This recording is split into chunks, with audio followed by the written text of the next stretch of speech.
প্রধানমন্ত্রী শেখ হাসিনার চীন সফর বাংলাদেশের যোগাযোগ এবং উন্নয়নের নতুন দিগন্ত খুলবে। পায়রা বন্দর কেন্দ্রিক নতুন কাঠামো থেকে শুরু করে পরিবর্তন আসবে অনেক ক্ষেত্রেই।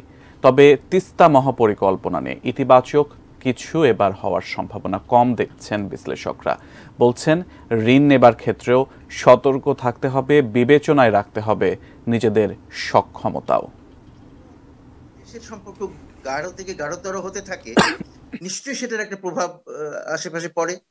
হ্যাঁ, অন্যরা সেটা নিয়ে চিন্তিত হয় বা চিন্তিত হয় না, যেটাই হয়, কেউ খুশি হয় কেউ চিন্তিত হয়। কিন্তু আসল কথা হচ্ছে যে আমরা তো যে না এখানে একটা প্রভাব বলয় তৈরি করব আমরা দুজনে মিলে, সেই জন্যই সম্পর্ক দৃঢ় করছি, এটা একেবারেই না। এখানে পুরোপুরি হচ্ছে দুই দেশের পারস্পরিক স্বার্থের ভিত্তিতে বিভিন্ন প্রকল্প সহযোগিতা, মূলত হ্যাঁ বাণিজ্যিক অর্থনৈতিক প্রকল্প সহযোগিতা, বিনিয়োগ ইত্যাদি। সেখানে অন্য দেশকে খাটো করবার বা অন্য দেশকে বঞ্চিত করবার কোন রকমের প্রচেষ্টা বা চিন্তা এর মধ্যে নাই। এতে নিশ্চয়ই আমরা কিছু ভালো খবর পাবো, কতটুকু কি সেটা দেখতে হবে। কিন্তু ওইখানে একটু চিন্তার বিষয় একটা থাকে যে যেভাবেই নেই আমরা এই যে আর্থিক সাহায্য আমাদের বাজেট এবং রিজার্ভ সংকটের মোকাবেলা করার জন্য, সেটাও তো একটা ঋণ। সুতরাং আমাদের যথেষ্ট পরিকল্পনা, সঠিকভাবে পরিকল্পনা করে যে এই ঋণ আমরা শোধ করবো কিভাবে, প্রত্যাশা এটা করতে পারি। কারণ ২৬ সালে আমরা গ্র্যাজুয়েশনে যাচ্ছি। গ্র্যাজুয়েশনে গেলে চীনের সাথে ইতিমধ্যেই আমাদের যে বাণিজ্যিক ভারসাম্যের অবস্থা, সেটাকে যদি আমাকে আরেকটু সুষম করতে হয়, তাহলে আমার এফটিএ করা ছাড়া তো আর কোনো উপায় থাকবে না। এখন এফটিএ নিয়ে যদি একটা সিদ্ধান্ত আসে, আমি সেটাকে ইতিবাচকভাবে দেখব।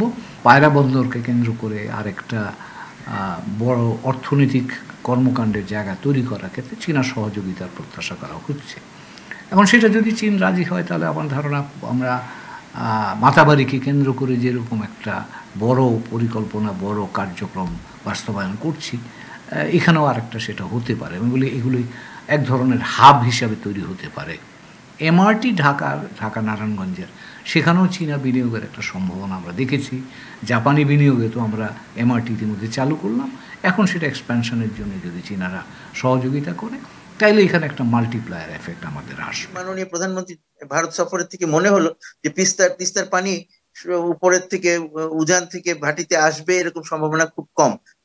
অদূর ভবিষ্যতে এটা নিয়ে বেশি অগ্রগতি হওয়ার সম্ভাবনা নেই।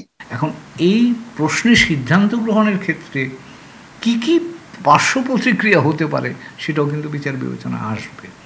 ফলে মানে এই প্রক্রিয়াটা দীর্ঘায়িত হওয়ার একটা মানে কমপক্ষে দীর্ঘায়িত হওয়ার একটা আশঙ্কা থাকছে। আর লম্বা পথে গিয়ে এটা হয়তো ঝুলেও যেতে পারে, সেটাও হতে পারে।